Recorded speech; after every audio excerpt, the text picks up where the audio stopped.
Imagine for a moment that the entire universe is breathing. Inhale, exhale, day turns into night, summer fades into winter, activity settles into silence. But what if this rhythm isn't merely poetic, but a precise, invisible code that has dictated the lives of billions of people for over 3,000 years? We are standing on the edge of a vast philosophical ocean today.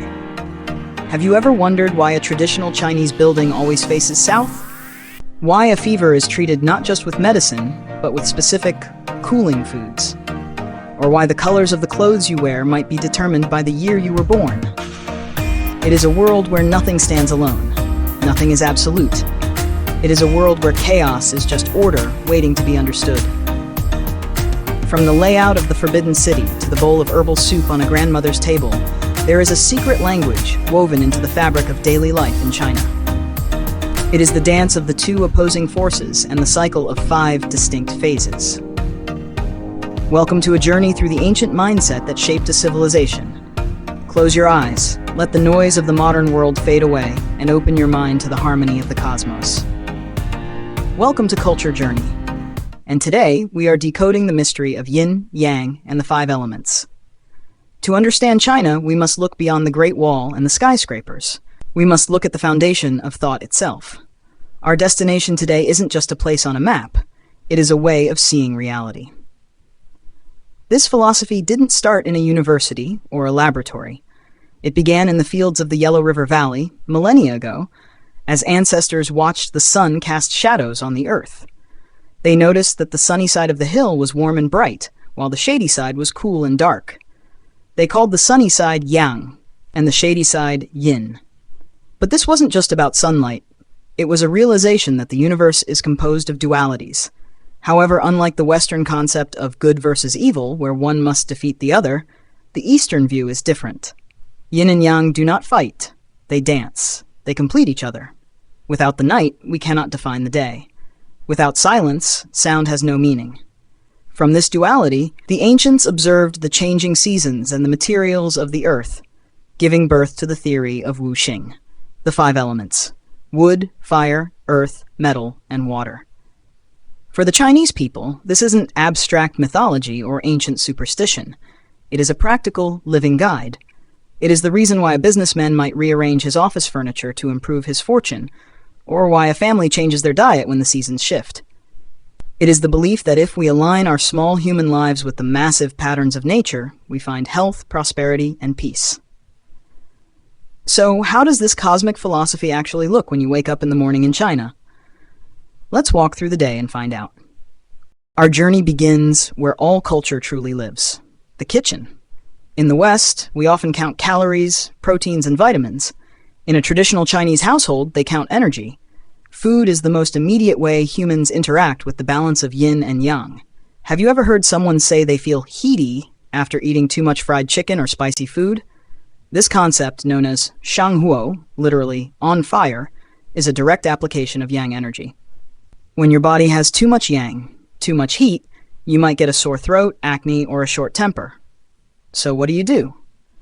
You don't just take a pill. You consume yin. You reach for cooling foods. This doesn't mean the food is cold in temperature. It means it has a cooling energy. You might drink chrysanthemum tea, eat mangosteen, or have a soup made of bitter melon. These foods extinguish the internal fire. Conversely, if you're feeling lethargic, cold, or have a pale complexion, you have too much yin. You need yang foods, ginger, red dates, mutton, or spicy peppers to reignite the furnace of the body. Let me ask you this. Think about your last meal. Did it make you feel energized and warm, or heavy and cool? If you could prescribe a food medicine for your current mood right now, what would it be? Let me know in the comments below.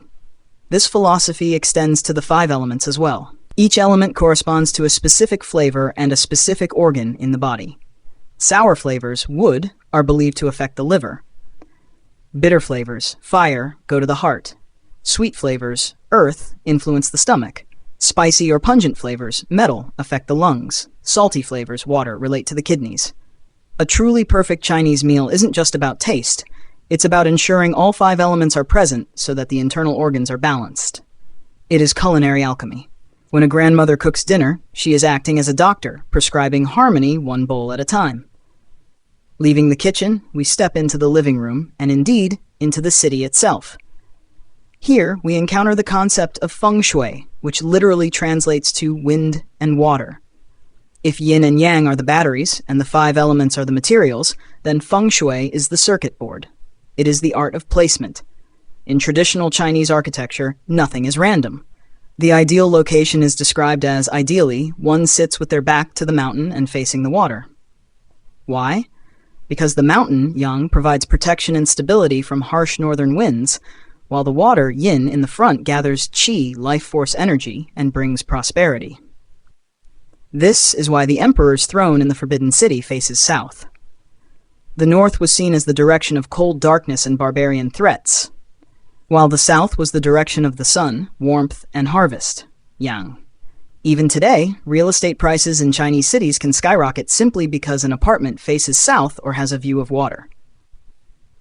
Here is a detail that surprises many visitors. Have you ever noticed screens or walls right inside the entrance of traditional Chinese gates? These are called spirit walls. The belief is that evil spirits can only travel in straight lines. By forcing the path to curve around a wall, you block the bad energy while allowing the good qi, which flows like water, to meander into the home. We also see the 5 elements in the shapes of buildings.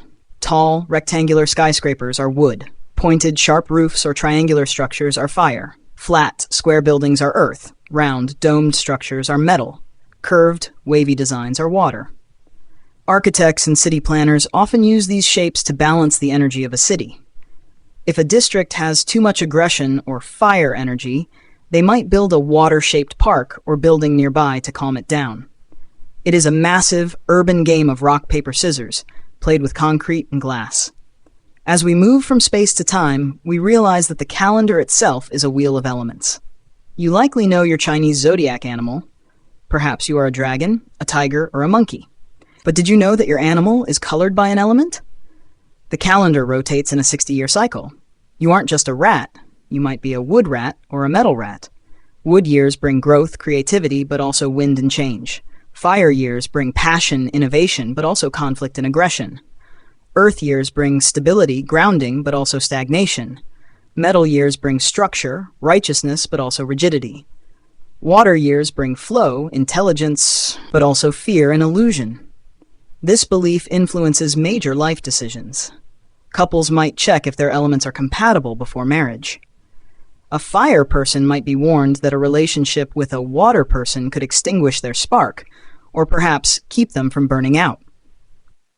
Parents might choose a name for their child that contains the element missing from their birth chart. If a child is born with too much fire in their chart, they might be named river or stream to provide balance. I'm curious, do you know your Chinese zodiac sign? If not, pause the video for a moment and look it up based on your birth year. Now, imagine if your personality was described as hard metal or soft wood. Does that resonate with how you see yourself? It changes how people view history in the future. Time is not a straight line rushing toward the end of the world. It is a circle. What has happened will happen again. The winter yin always turns to spring. This gives the culture a profound sense of resilience. No matter how dark the night, the yang energy must eventually return. It is a law of physics, not just hope. We cannot speak of this philosophy without observing the human body in motion. Walk into any park in China at 6 a.m. and you will see the physical manifestation of yin and yang, Tai Chi. Tai Chi Chuan, Tai Chi Quan, literally means supreme ultimate fist. Look closely at the movements. They are never rigid. When one hand pushes forward, yang, the other pulls back, yin. When the weight sinks into the left leg, substantial, the right leg becomes light, insubstantial. It is a martial art, yes, but it is not about overpowering the opponent with brute force. It is about yielding. If an opponent attacks with hard force, yang, you do not meet them with hard force. You meet them with softness, yin, redirecting their energy until they fall by their own momentum. This is the philosophy of Wu Wei, effortless action. Like water, which is soft and yielding, yet over time can carve through the hardest rock. In a high-pressure modern society, this practice is a daily reminder to flow with stress rather than break against it. In traditional Chinese medicine, TCM, the doctor views the body as a landscape. They don't just look at the virus, they look at the climate of your body. Is your internal landscape too damp? Too dry? Is the wind trapped inside? Acupuncture needles are used like sluice gates in an irrigation system, unblocking the channels, meridians, so that the qi can flow freely again. Health is not just the absence of disease. It is the smooth flow of energy. As the sun sets over the horizon, the yang of the day gives way to the yin of the night. The bustling markets quiet down, and the city lights flicker on, fire elements glowing in the darkness. We have traveled from the flavor of a soup bowl to the layout of an imperial palace, and in every corner we found the same pattern. The philosophy of Yin Yang and the 5 elements is not a relic of the past, gathering dust in a museum. It is the heartbeat of the present. It teaches us that nothing is permanent, and yet nothing is ever truly lost. It is a reminder that we are not separate from nature. We are made of the same wood, fire, earth, metal, and water. We possess the same capacity for brightness and shadow. In a modern world that often demands we be on all the time, always growing, always producing, always yang, this ancient wisdom offers a gentle correction. It whispers that it is okay to rest. It is okay to be yin. For without the pause, the music cannot continue. Without the winter, the spring cannot bloom. Every culture offers a mirror to the human soul. The Chinese mirror shows us that we are a microcosm of the universe, seeking that perfect, delicate point of balance. And perhaps that is a journey we are all on, no matter where we call home. Thank you for traveling with us today on this exploration of balance and harmony. We would love to hear your thoughts. Do you see elements of yin and yang in your own culture? Or perhaps you've tried to balance your own Feng Shui at home. Share your stories in the comments below. The most interesting discussions always happen there. If this video brought a little bit of harmony to your day, please strike that like button. Think of it as a little spark of fire energy for our channel. And if you haven't already, hit subscribe and ring the bell to join Culture Journey. We have many more beautiful worlds to explore together. Until next time, stay curious, and may you find your balance.